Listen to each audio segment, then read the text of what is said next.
Bonjour à tous et bienvenue pour cette nouvelle vidéo. Aujourd'hui, on va parler de la magie des couleurs. Juste un petit rappel, donc l'enseignement que je donne, c'est celui que je reçois en grande partie de Raphaël Pailleur. Et quand je vous parle de Dieu, c'est toujours comme vous le représentez vous. C'est l'entité Dieu telle que vous la voyez vous. Donc, elle est différente pour chacun de nous et c'est toujours dans ce sens-là que je parle de lui. Je vous remercie pour votre fidélité et vos messages. Donc, n'oubliez pas, si vous avez des questions, n'hésitez pas à les poser, soit sur le site, soit en m'envoyant un mail. Ça me fera plaisir de vous répondre. Donc, aujourd'hui, nous allons parler des couleurs qui font tellement partie de notre vie que nous ne le remarquons même plus. Les couleurs, elles nous programment. Par exemple, on attribue le rose aux petites filles, le bleu aux petits garçons, et il viendrait à l'idée de personne d'habiller un nouveau-né en noir, par exemple. Pourquoi? Il n'y a aucune raison qui justifie cela.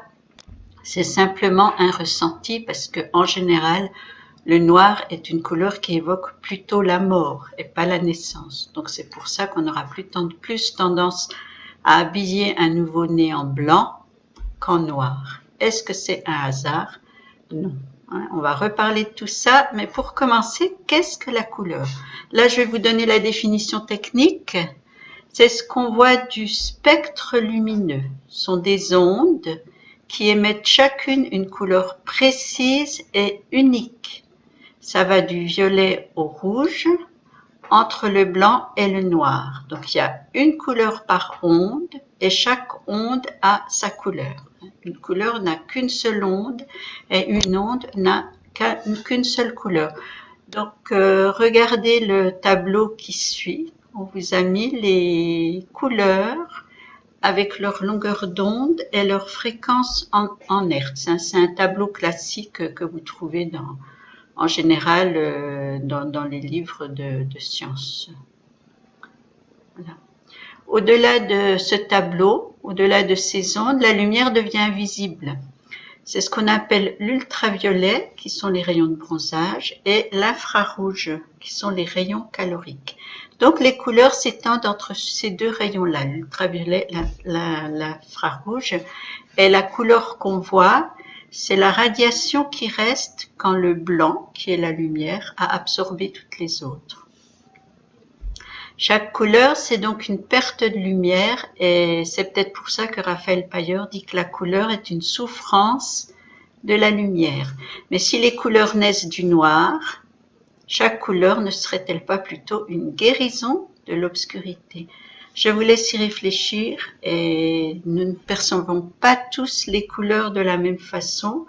Les animaux non plus. C'est pour ça que nous n'avons pas les mêmes goûts, entre autres vestimentaires, et une robe qui paraît magnifique à une personne peut paraître horrible à une autre, simplement parce que nous ne percevons pas tous les couleurs de la même façon. Il existe plusieurs catégories de couleurs. Donc, comme dit Raphaël Pailleur, les couleurs naissent du noir et se confondent avec le blanc. Donc, je précise que là, je m'inspire de son livre « La science de l'arc-en-ciel » et c'est de ça qu'on va parler parce qu'on va aborder les couleurs sur un aspect très particulier. Donc, si les couleurs naissent du noir, elles se confondent avec le blanc.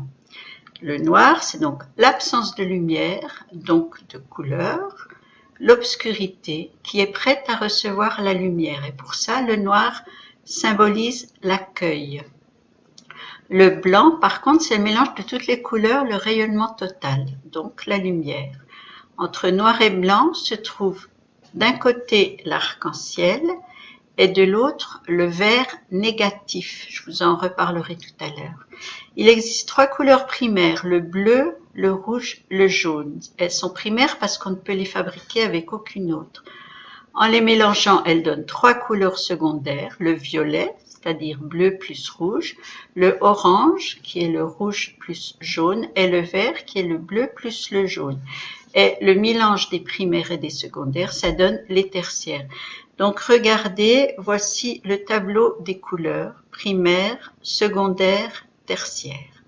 Ça signifie que si vous avez les 3 couleurs primaires, bleu, jaune et rouge, vous pouvez fabriquer toutes les autres couleurs. On dit aussi que les couleurs sont chaudes quand elles tirent vers le jaune, donc le soleil, ou qu'elles sont froides quand elles tirent vers le bleu, donc la glace. Les couleurs sont aussi féminines et masculines. Mélangées au noir, les couleurs donnent les nuances. Les nuances sont féminines, nocturnes et centripètes, c'est-à-dire intériorisantes. Elles correspondent aux dons dont nous allons parler tout à l'heure. Et les couleurs plus le blanc donnent les tons. Les tons sont masculins, diurnes, centrifuges, c'est-à-dire extériorisants. Ils correspondent aux vertus. Les dons du Saint-Esprit, c'est ce qui nous est donné par certains sacrements. Il existe dans les religions certains sacrements, comme par exemple dans la religion catholique, la communion, la confirmation, toutes ces choses-là. Donc, ces rituels existent dans toutes les religions et ça nous apporte ce qu'on appelle les dons de l'esprit, dont je vais vous parler tout à l'heure. Quant aux vertus, ce sont des valeurs morales qu'on doit acquérir. Et là, je vais vous citer une phrase que j'aime beaucoup. Les peines de la vie sont souvent les conséquences de l'imperfection de l'esprit. Moins il y a d'imperfection, moins il y a de tourments. Celui qui n'est ni envieux, ni jaloux, ni bavard, ni ambitieux, n'aura pas les tourments qui naissent de ses défauts. Donc ça c'est très clair. Ça vient du livre des esprits d'Allan Kardec. Et je vous cite aussi une chanson de Jean-Jacques Goldman qui s'appelle Sans un mot, où Jean-Jacques Goldman dit « Et je plains les plus malins, et je plains les ambitieux ». Je crois qu'il a bien compris ce qu'on a dit tout à l'heure au sujet du livre des esprits. Maintenant, nous allons parler de l'arc-en-ciel. Donc, l'œil humain est capable de distinguer plus de 2 millions de couleurs, mais on va parler que des plus connues, celles de l'arc-en-ciel. Violet, indigo, bleu, vert, jaune, orange, rouge, en partant de l'intérieur vers l'extérieur. C'est-à-dire à l'intérieur, c'est toujours la couleur violette et à l'extérieur, c'est toujours la couleur rouge. L'arc-en-ciel, c'est un phénomène météorologique, donc un météore. Quand il pleut devant le soleil, les gouttes d'eau reflètent la lumière et la décomposent en 7 couleurs qui forment 2 immenses arcs. En général, l'un bien visible et l'autre plus discret au-dessus de lui. L'arc-en-ciel, en réalité, n'a pas que 7 couleurs, mais des millions, entre l'infrarouge et l'ultraviolet. Mais les premiers appareils des chercheurs n'en révélaient que 6.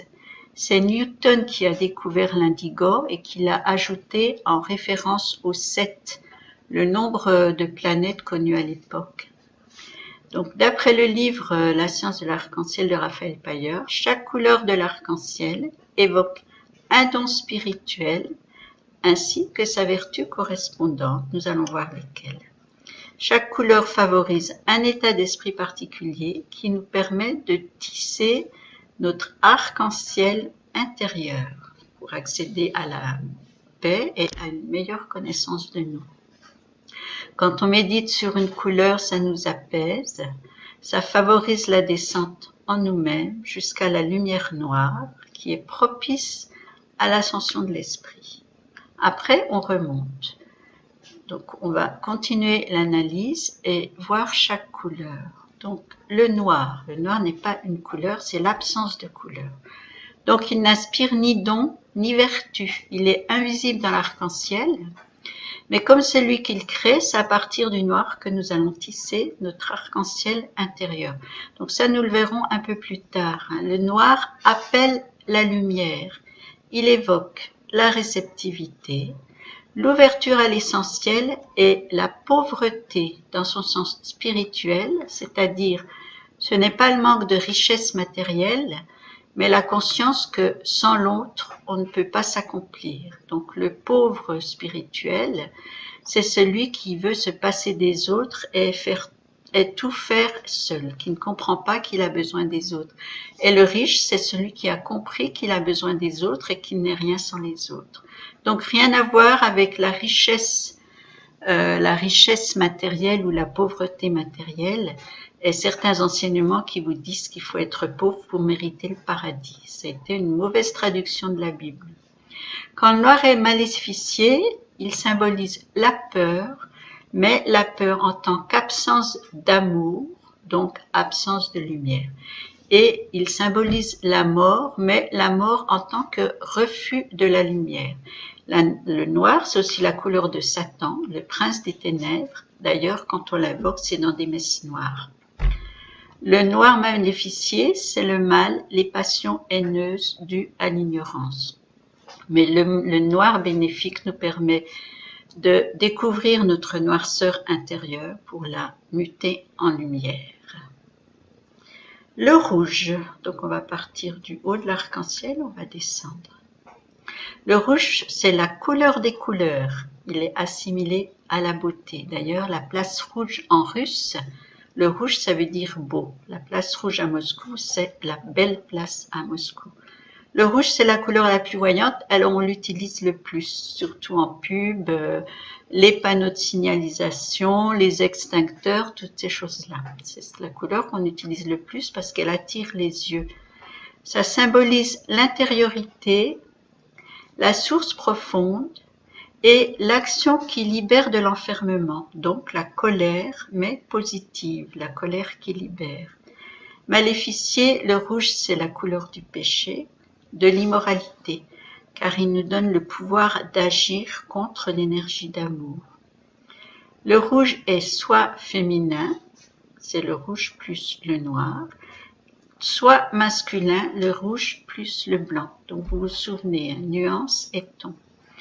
Donc la nuance rouge féminin, le rouge féminin nous permet de conscientiser notre essence divine et chasse les mauvais esprits. Ça veut dire conscientiser notre essence divine, ça veut dire prendre conscience qu'en nous, il y a une part divine, une part de Dieu, l'entité Dieu dont je vous ai parlé au début, c'est-à-dire telle que vous la ressentez. Donc on a tous une partie de Dieu en nous et la couleur rouge féminine nous permet de conscientiser que nous avons ça en nous. Le don du rouge féminin, c'est la crainte. Mais la crainte, ce n'est pas la peur du châtiment divin, puisque Dieu ne punit pas. Dieu ne punit jamais, il pardonne. Mais c'est la crainte que Dieu nous quitte si nous nous écartons des lois d'amour. Ça veut dire tout simplement que si nous ne sommes plus dans la voie d'amour, nous oublions Dieu, nous oublions les autres, nous devenons égoïstes, nous devenons prétentieux, etc., etc. Donc on s'éloigne de plus en plus de Dieu et c'est ça, c'est de cette crainte-là qu'on parle quand on parle du rouge féminin. Parce que s'éloigner de Dieu, votre entité Dieu, c'est le vrai sens de l'adultère cité par la Bible. Je cite la Bible parce que j'ai eu une éducation catholique, même si je ne le suis plus maintenant. Donc c'est pour ça que je cite la Bible. Donc l'adultère cité par la Bible, ce n'est pas le fait d'aller tromper sa femme ou son mari, c'est le fait de se détacher de Dieu et de se tourner vers d'autres dieux. Cela dit, je n'encourage pas l'adultère. Simplement, il faut remettre les choses en place. Et l'adultère, le véritable adultère, le pire, c'est de ne plus être fidèle à soi-même. Donc, je ne vais pas vous citer d'exemple parce que on ne va pas entrer dans la politique. Mais voilà, restez fidèle à vous-même. Si vous vous opposez, même si ça vous oppose aux lois, même si ça vous oppose à la société, tant que vous êtes fidèle à vous-même, vous n'êtes pas dans l'adultère. C'est quand vous commencez à vous mentir à vous-même que vous entrez dans l'adultère, tel qu'il est cité dans la Bible, mais qu'il a été mal traduit. Le rouge féminin, ça renforce notre foi, quoi qu'il nous arrive. Le rouge masculin, rouge plus blanc, donc une nuance. Il est plus voyant et plus excitant, c'est donc la couleur de la sexualité, de la passion. En général, ce qu'on appelle la magie rouge, c'est la magie de l'amour. C'est aussi la couleur de la guerre et de la planète Mars pour les astrologues. Le rouge masculin, il transforme et corrige. Un prof, il corrige au stylo rouge. Mais tout ça doit être fait avec amour. La vertu du rouge masculin, c'est la prudence, c'est-à-dire l'action raisonnée et orientée vers nos valeurs morales.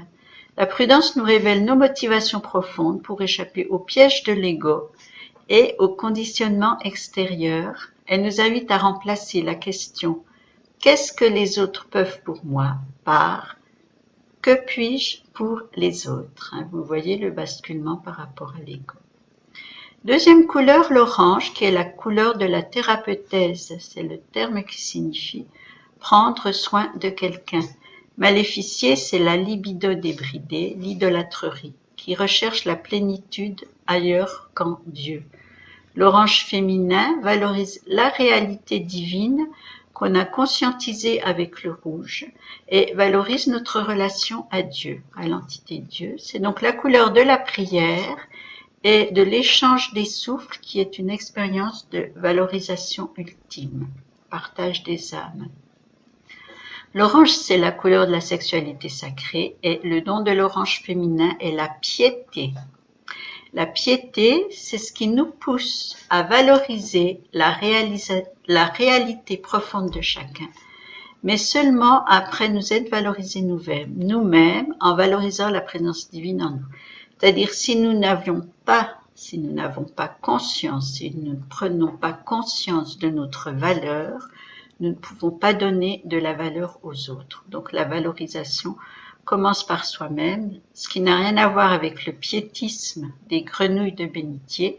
La piété, c'est un attachement fidèle à Dieu, ainsi que la place et le temps que nous lui consacrons.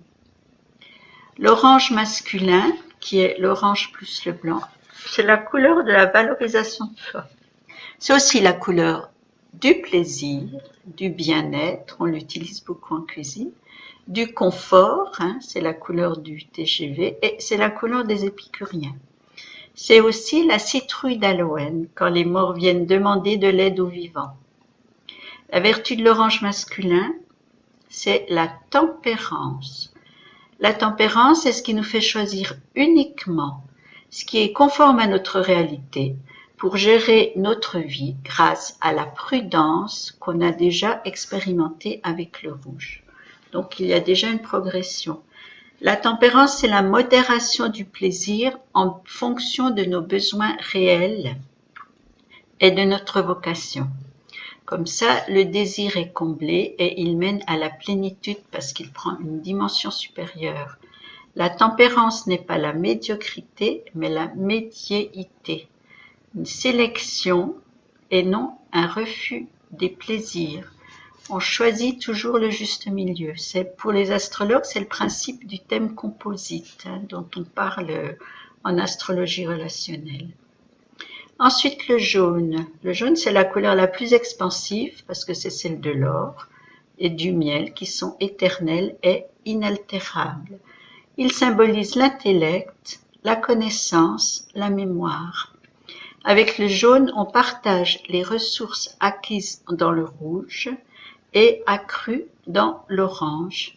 Maléficier, le jaune symbolise la fausse doctrine, l'hérésie, donc la trahison. Il rend despote, tyrannique, insolent, égoïste et vaniteux. C'est le soufre luciférien de ceux qui veulent toujours avoir raison, un complexe d'infériorité surcompensé. Donc si vous avez tendance à toujours vouloir avoir raison, évitez de vous habiller en jaune. Le jaune féminin évoque l'accession à la vérité, à la connaissance, malgré les apparences trompeuses parce qu'il stimule la compréhension et la mémoire. Le jaune dissout l'hésitation, donc permet de prendre des décisions. Le don du jaune féminin est la science, c'est-à-dire la connaissance, qui permet de lire entre les lignes, de comprendre les signes, de passer de l'inconnu au connu et de l'invisible au visible. C'est ce qu'on appelle aussi l'intuition. La science évoque la synchronicité et le principe d'analogie de ce qui est en bas est comme ce qui est en haut. Hermès Trismégiste, pour ceux qui le connaissent. En nous révélant le sens du hasard, le don de science, donc l'intuition, nous enseigne que notre futur dépend beaucoup de nous. Le jaune masculin, jaune et blanc, nuance, il est plus éclatant. C'est la couleur du rayonnement, de la maturité, du partage généreux de ce qui déborde en nous.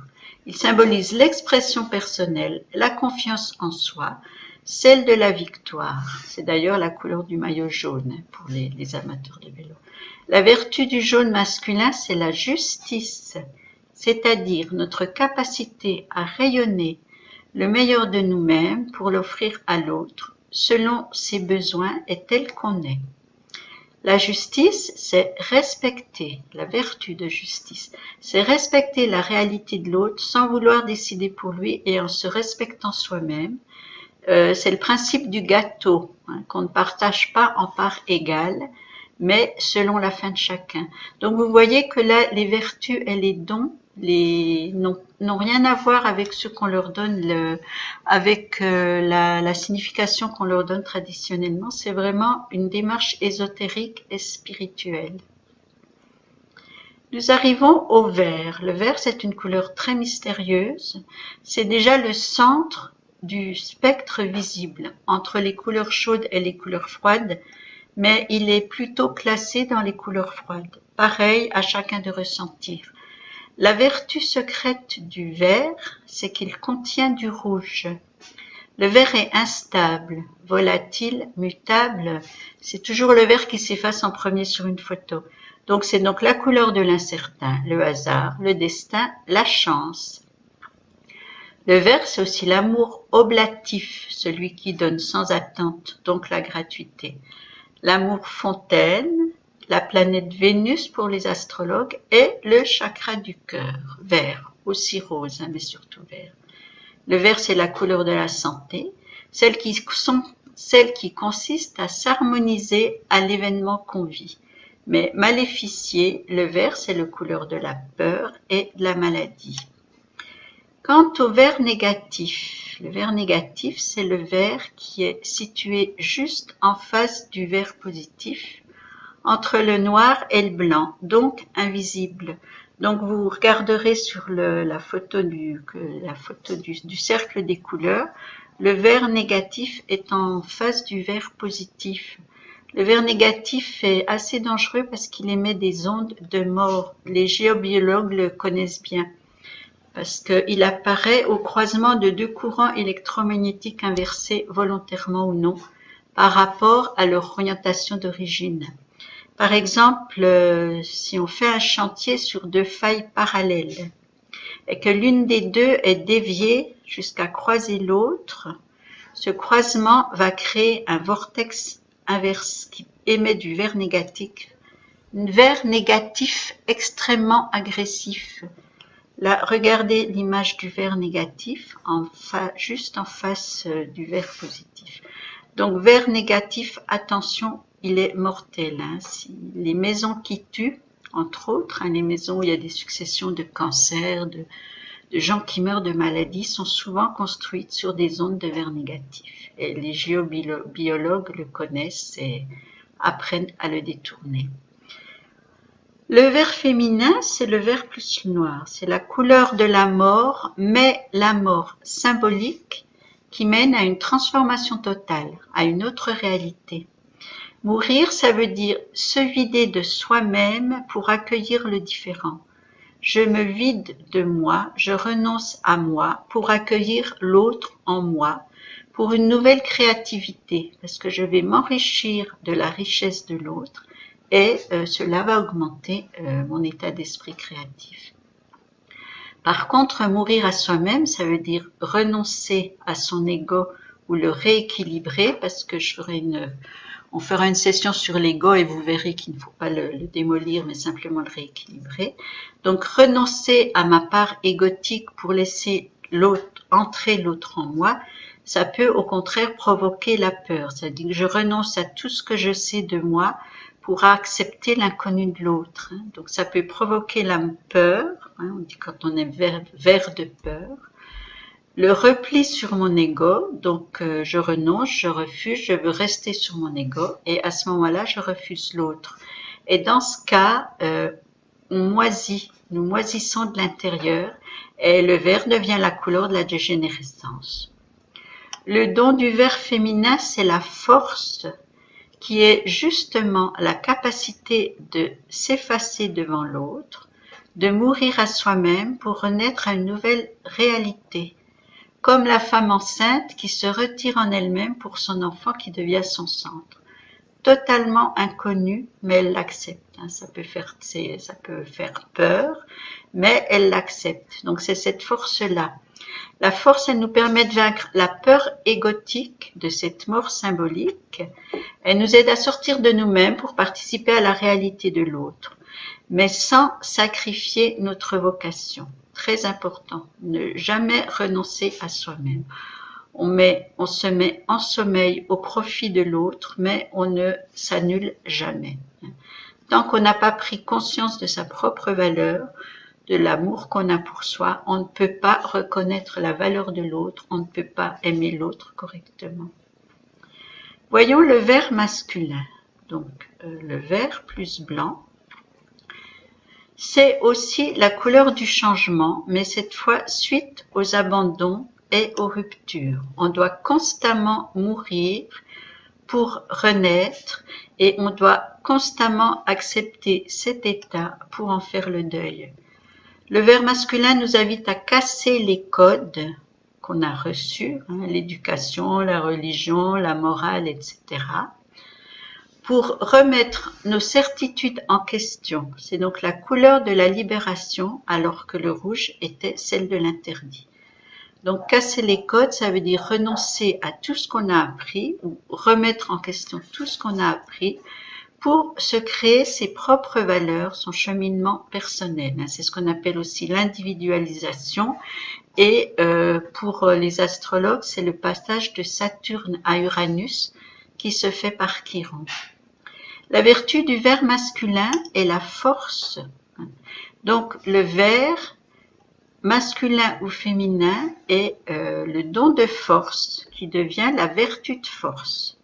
Alors que le don de force nous permet de lutter contre la peur du changement, la vertu de force est l'image du Dieu voleur, c'est-à-dire le changement qui nous vole nos certitudes pour une réévaluation de tous nos acquis, une occasion de grandir, de nous mettre en marche, c'est-à-dire sortir des habitudes sclérosantes pour s'orienter vers la nouveauté, la créativité. La couleur bleue, c'est la couleur la moins visible et la moins présente dans la nature, mais c'est celle du ciel. Le bleu est apaisant parce que justement, il ouvre au ciel. C'est donc l'amour cosmique et ses exigences, la transcendance, l'aspiration à l'infini et la paix.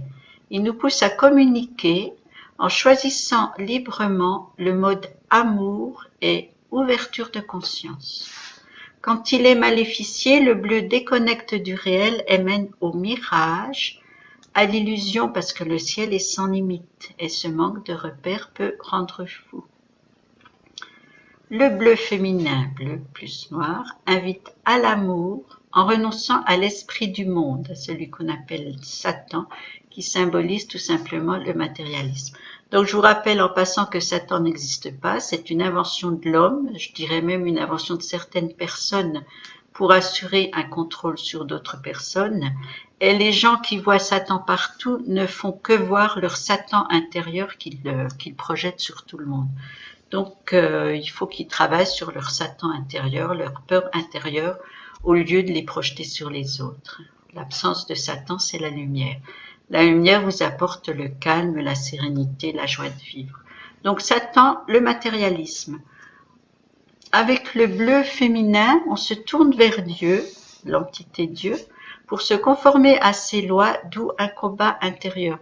Oui, quelle que soit la forme, l'apparence que vous donnez à Dieu, sa première apparence, c'est l'amour. Dieu est avant tout une énergie d'amour, c'est même l'énergie d'amour ultime, c'est dans ce sens-là que j'en parle. Même si chacun le voit différemment, pour moi, c'est toujours l'énergie d'amour absolu. Et c'est toujours dans ce sens-là que je vais en parler. Donc, le bleu féminin invite à l'amour en renonçant à l'esprit du monde et on se tourne vers Dieu pour se conformer à ses lois, d'où un combat intérieur, parce que nous conformer aux lois divines d'amour est contraire aux normes faussées de la société et ça nous rend hors la loi. Donc je pense qu'avec tout ce qui se passe en ce moment, vous vous rendez compte que dans ce domaine, les choses sont en train de changer. Les anciennes énergies sont en train de disparaître et qu'elles sont peu à peu remplacées par les nouvelles énergies de paix et d'amour. Donc c'est flagrant en ce moment. Ça va encore durer quelque temps, mais l'énergie ancienne est appelée à disparaître. C'est ce dont je parlais quand je vous ai parlé des portails de lumière quand on a parlé de la Terre. Donc, effectivement, quand vous êtes dans les valeurs d'amour, vous êtes souvent hors la loi, comparé à tout ce qui se passe dans la société actuelle, qui est plutôt orientée vers l'égoïsme, tout pour moi, rien pour les autres. Mais ça aussi, c'est en train de changer, enfin. Par contre, ce fait d'être dans les énergies d'amour, ça ne doit pas nous pousser à rejeter la société, parce qu'on n'est pas là pour vivre en ermite, mais nous sommes des facilitateurs. Si vous regardez cette vidéo, c'est que vous faites partie des facilitateurs, c'est-à-dire les gens qui aident la planète à accéder à sa mutation, à son ascension. Ça, j'en ai parlé dans la conférence sur la Terre, dans la vidéo sur la Terre, la deuxième partie. La paix du bleu semble contradictoire parce qu'elle n'est pas absence de conflit, mais repos que nous apporte la confiance en Dieu. Donc je pense que vous voyez la nuance. Le don du bleu féminin, c'est le don de conseil. C'est-à-dire qu'après avoir accepté de mourir pour renaître grâce au don de force, dans le vert, le don de conseil nous explique comment agir en fonction des lois d'amour. Parce que l'absence d'amour est absence de Dieu. Partout où il n'y a pas d'amour, il n'y a pas de lumière et il n'y a pas de Dieu. Donc c'est la noirceur, l'obscurité. L'obscurité qui n'est pas la même chose que l'ombre, parce que pour qu'il y ait de l'ombre, il faut qu'il y ait de la lumière. Donc l'obscurité, c'est vraiment l'absence totale de lumière. Le don de conseil nous apprend à travailler sur nous-mêmes pour pouvoir nous tourner vers l'autre, mais pour valoriser l'autre et non pas nous valoriser nous, c'est-à-dire nous oublier pour l'autre, mais sans nous dévaloriser. Attention, c'est très très important. Il ne s'agit pas de sacrifice, il ne s'agit pas de nier ce qu'on est, il s'agit simplement de laisser la place à l'autre, mais tout en n'oubliant pas que nous aussi, nous avons de la valeur. Le bleu masculin, lui, invite à transcender le plan terrestre, à élargir les projets en dépassant les limites spatio-temporelles par le rêve et l'ambition positive. Le bleu masculin est la couleur de la plénitude spirituelle, de la fidélité et du sacré, car il élève vers le ciel. La vertu du bleu masculin, c'est la foi. La foi nous apprend à accepter ce qui nous dépasse, à adhérer au plan divin, même si l'inconnu nous fait peur. Elle implique de témoigner et de transmettre ce message d'amour, sinon on peut finir par perdre la foi. Mais accepter de ne pas comprendre ne signifie pas agir n'importe comment. Il faut juste faire confiance à la volonté divine. C'est le principe de l'expression silence, patience, confiance, la foi. Croire en l'avenir tel qu'il arrive, faire confiance, accepter ce qui vient, en sachant que tout ce qui nous arrive, c'est favorable à notre évolution. Pas forcément une évolution spirituelle, mais notre évolution. Donc, silence, patience, confiance. Tels sont les principes de la foi institués par le bleu masculin. L'indigo, c'est une couleur mystérieuse. C'est la couleur de la nuit, du silence révélateur, qui est différent du mutisme têtu et capricieux. La gamine capricieuse qui va bouder dans son coin et ne dit plus rien, c'est pas ce silence-là, c'est le silence intérieur qui nous révèle tous ses secrets. L'indigo donne l'intuition du futur, ce qui permet de voir la vie autrement. C'est l'enfant indigo ou l'enfant des étoiles de Nancy Tate, je pense que vous connaissez. Ces enfants ont capacités particulières. Ils sont des mutants, ils sont libérés du passé et perçoivent le futur. Ils font entrer l'humanité dans une ère de transformation. Donc les premiers enfants indigos sont arrivés dans les années 75, maintenant ils sont adultes. Et vous remarquez que les grandes transformations actuelles, surtout en ce qui concerne l'écologie, ce sont les enfants qui sont maintenant adultes qui les découvrent, donc ils sont en train d'accomplir ce pourquoi ils sont arrivés. Mais n'oublions pas que le premier enfant indigo, c'est Krishna, Ramakrishna, qui est né 2000 ans avant notre ère. C'est pour ça que sur les images religieuses hindouistes, Krishna est souvent en indigo. C'était un enfant indigo. Maléficier, l'indigo évoque l'angoisse existentielle de la nuit qui nous aveugle. C'est l'horizon bouché, l'anéantissement. Et c'est aussi la couleur de l'acédie, qui est un des 7 péchés capitaux. L'acédie, c'est la paresse, mais une paresse due à l'ennui et au découragement. Donc ce n'est pas le fait de rester sans travailler, la paresse, l'acédie, mais c'est la paresse de renoncer à tout parce qu'on s'ennuie ou qu'on se décourage. C'est la mélancolie, pulsion de mort et dépression nerveuse, mais n'oubliez pas, pulsion de mort, c'est toujours régénérateur, c'est-à-dire renoncer à quelque chose pour accéder à autre chose. L'indigo féminin, et l'indigo plus le noir, nous donne l'intuition eschatologique de l'univers, fondée sur le ressenti et non le raisonnement. Eschatologique, c'est un terme un petit peu, pas très, que je vais utiliser souvent. Ça veut dire, l'eschatologie, c'est tout ce qui est en rapport avec ce qui se passe, la fin du monde, la fin de la terre, la fin des temps, etc. Donc, eschatologique, c'est en rapport avec la fin du monde. C'est dans ce sens-là que je vais l'utiliser. Donc, l'indigo vert, l'indigo féminin, pardon, nous donne l'intuition eschatologique de l'univers, fondée sur le ressenti et non le raisonnement. Quand on a peur de la fin du monde, c'est du ressenti, parce que si on réfléchit, on sait très bien qu'il n'y aura jamais de fin du monde. Tous les ans, on vous prédit une fin du monde. La fin du monde, elle n'arrivera jamais. Donc, l'indigo féminin, si vous avez peur de la fin du monde, évitez de porter de l'indigo. C'est aussi la couleur du fond des océans et de la vieillesse capable de se détacher du monde d'en bas pour se consacrer au monde d'en haut. Le don de l'indigo féminin, c'est l'intelligence. Le don d'intelligence, il nous permet de percevoir les indices du monde nouveau futur et de faire confiance. Donc c'est ce qui se passe en ce moment. Je pense que vous vous en rendez compte, sinon vous ne seriez pas là. C'est lié au don de prophétie, où on ne voit plus le monde actuel, mais à travers lui, les signes du monde futur, qui d'ailleurs commencent à se manifester. Il sera fondé sur les valeurs d'amour et de partage. Nous changeons les événements en changeant notre regard sur le monde. Ça ne signifie pas que nous devons rejeter le monde, au contraire, on doit l'aborder avec un regard neuf et plein d'amour pour l'étranger, c'est-à-dire toute personne qui a choisi un chemin différent du nôtre. Donc, accueillons l'étranger, c'est-à-dire celui qui a une voie différente, qui a des choix différents. C'est aussi une façon de devenir amoureux de la vie, mais sans excès, évidemment. L'indigo masculin, qui est l'indigo plus le blanc, c'est la couleur de l'arrachement au passé en dissolvant la causalité et la dualité. La causalité, c'est la loi de cause à effet. Par exemple, je fais une bonne action, elle me revient.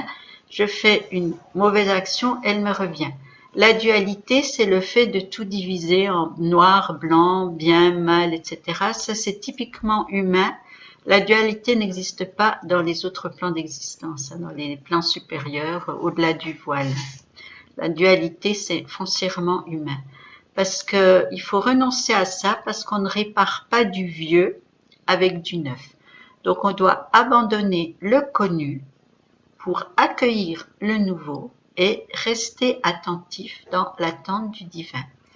L'indigo masculin, c'est aussi la couleur du détachement face à notre destin, en sachant qu'il est l'œuvre de Dieu, l'entité Dieu. Cela mène à la paix par le non-jugement et l'abandon de toujours vouloir avoir raison. Non-jugement, ça c'est extrêmement difficile et je dis souvent, c'est une boutade mais c'est vrai, que ce qui m'a demandé le plus d'efforts dans mon travail ésotérique, c'est d'arrêter de dire du mal des gens, d'arrêter de dire du mal des gens, d'arrêter de juger les gens. Et l'abandon de toujours vouloir avoir raison. Je pense que vous avez autour de vous ce genre de personnes. En général, les gens qui veulent toujours avoir raison sont des gens qui sont très peu sûrs d'eux-mêmes, qui font un complexe d'infériorité surcompensé et ça les rassure d'être sûrs de toujours avoir raison, même si c'est pas vrai. La vertu de l'indigo masculin, c'est l'espérance, qui est la foi en un futur intemporel et illimité, un au-delà à notre situation. Il faut qu'on remplace l'espoir qui nous emprisonne, par l'espérance, parce que les espoirs ne laissent pas de place à l'espérance dans notre âme. L'espérance, c'est donc le renoncement à tout espoir limité au profit de l'illimité divin. L'espérance nous libère de nos acquis et nous oriente vers ce qui ne dépend pas de nous. Ça ne signifie pas renoncer à nos espoirs matériels, mais ils ne doivent pas nous empêcher de nous relier à notre divinité intérieure. Le violet, donc, première couleur à l'intérieur de l'arc-en-ciel. Le violet, c'est la couleur de l'union, de la communion, du mariage, l'ivresse mystique, Dionysos, le soleil noir pour les astrologues, l'ivresse mystique du vin qui symbolise la connaissance, l'immortalité, et non pas l'ivresse, le fait de se saouler, c'est pas du tout ça. L'ivresse mystique, c'est l'ivresse de la connaissance. Il mène à la connaissance et à la plénitude de participer au tout autre. J'en profite pour parler aux noces de Cana. Quand Jésus donne du vin aux invités, redonne du vin aux invités, ça ne veut pas dire qu'il leur donne du vin pour qu'ils se saoulent, ça veut dire qu'il leur apporte la connaissance. C'est justement cette ivresse mystique. Entre parenthèses, qui s'est marié aux noces de Cana? Posez-vous la question et essayez de trouver la réponse. J'en parlerai une autre fois. Donc, le violet nous enseigne à n'être ni tout, ni n'importe quoi. Maléficier, le violet évoque une fausse mysticité, la médiumnité involontaire et négative où on nie sa propre individualité. C'est le cas des gens qui tombent en transe n'importe quand, n'importe quoi, parce que ils reçoivent tout ce qu'il y a dans l'astral, d'un seul coup, et effectivement, ils n'arrivent pas à maîtriser ce don, parce que c'est un don, et ben, ça les rend malades, ils sont incapables de maîtriser, ils font un peu n'importe quoi. Donc c'est ça, le violet maléficié. Si vous êtes dans ce cas, évitez de porter du violet. C'est aussi le principe des sectes qui attirent les gens qui sont perdus en eux-mêmes. Le violet féminin, donc violet plus noir, est la couleur de la communion entre l'homme et Dieu, parce que l'homme est symbolisé par Adam, le premier être, Adam, Adam, étymologiquement en hébreu, dam c'est le sang, c'est aussi la terre rouge, et A, c'est tout ce qui marque la provenance, Aleph. Donc Adam, ça signifie l'être rouge, l'homme de sang. Et Dieu qui est symbolisé par le bleu, donc le mélange du bleu et du rouge qui donne le violet, c'est donc bien l'union du créé et de l'incréé. Dieu créateur et Dieu l'incréé, puisque Dieu est un incréé, mais il nous a créés. Le violet, c'est la couleur royale et impériale, le violet féminin. L'union entre le monde d'en haut, Dieu, et le monde d'en bas, est la monarchie accordée par Dieu. C'est-à-dire que les premiers rois représentaient Dieu sur terre. Ça a bien changé depuis, mais au départ c'était ça. Le rôle du roi était de représenter Dieu sur terre et de se conduire comme Dieu, donc dans les valeurs d'amour. ça n'a pas duré longtemps. L'ego est passé par là.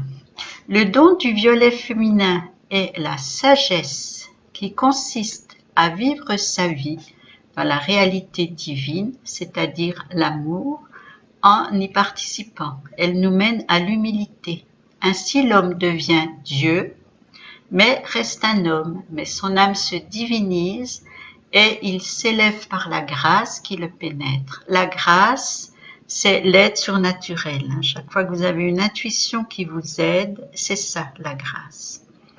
Le violet masculin, violet plus blanc, cette couleur nous rappelle que l'ivresse mystique ne doit pas devenir du délire, mais nous pousser à vivre comme le juge, dans sa communauté qu'il cherche à sanctifier et à purifier en soulignant toujours le bon côté des choses. Le juste dirige l'homme vers sa réalité divine. Le violet incarne aussi le sacrifice et trop de violet devient déprimant parce qu'il focalise sur les souffrances de l'autre que nous croyons pouvoir soulager en offrant les autres, en offrant les nôtres. Donc, si vous voulez souffrir pour soulager la souffrance des autres, c'est pas la peine. Nulle part il nous est demandé de souffrir sur terre. Nulle part, absolument nulle part. C'est à nouveau une invention des hommes et souffrir ne vous fera pas plus gagner le paradis que ne pas souffrir. Encore une idée qu'il faut transformer, qu'il faut ramener à la réalité. La vertu du violet masculin, c'est la charité. Et la charité, c'est le fait de s'oublier pour se tourner vers l'autre et se consacrer à lui en le valorisant. C'est-à-dire refuser de prendre la vedette quand on est avec les gens. Mais il n'y a pas de charité sans vérité, car la charité ne doit pas nous faire nier notre propre vérité. La charité implique le sacrifice quotidien, comme la mère qui renonce à son confort, à son sommeil pour nourrir son enfant la nuit. Ce n'est pas de l'amour gratuit d'essence divine, mais plutôt de la compassion qui attend un retour, ne serait-ce que d'être aimé aussi. Le blanc. Le blanc est à la fois l'absence et le mélange de toutes les couleurs. Il les contient toutes et peut les remplacer. Il contient donc tous les dons et toutes les vertus. Il symbolise la transparence, l'inconnu et le désir de se présenter tel qu'on est vraiment. C'est la couleur de la nudité mentale, la virginité. C'est la lumière qui triomphe de l'obscurité. Il est mat ou brillant. Et c'est le seul élément qui réfléchisse tous les rayons lumineux. Il est donc le symbole de Dieu et de l'amour divin. C'est aussi la pauvreté, car Dieu est le plus pauvre de tous les êtres, il ne possède que l'amour. Le blanc du grand âge indique la sérénité, et celui de la mort rejoint celui du berceau. Il est innocence et pureté, donc renaissance. Quand je parle de mort, c'est toujours mort symbolique, c'est-à-dire quelque chose auquel on doit renoncer pour passer à autre chose. Le blanc libère le mental pour un nouveau départ et maléficié, le blanc évoque l'absence et le néant puisque c'est la couleur des fantômes. Voilà, aujourd'hui je vais m'arrêter ici. Dans la prochaine vidéo, on verra comment on peut méditer sur notre arc-en-ciel. En attendant, si vous voulez, vous pouvez travailler sur les dons et les vertus en cherchant par exemple ceux que vous pratiquez spontanément, parce qu'on en pratique tous spontanément, et ceux qui vous demandent un peu plus d'effort. Pour les annexes par rapport à ce que je viens de vous dire, vous pouvez les demander à l'adresse ou sous la vidéo. Vous avez les adresses, vous avez aussi les dessins, les images de ce que j'ai dit. Et pour le reste, je vous dis à bientôt. La prochaine fois, on verra comment méditer sur les couleurs de l'arc-en-ciel. Alors, travaillez bien. Je vous souhaite une bonne journée et à bientôt. Au revoir.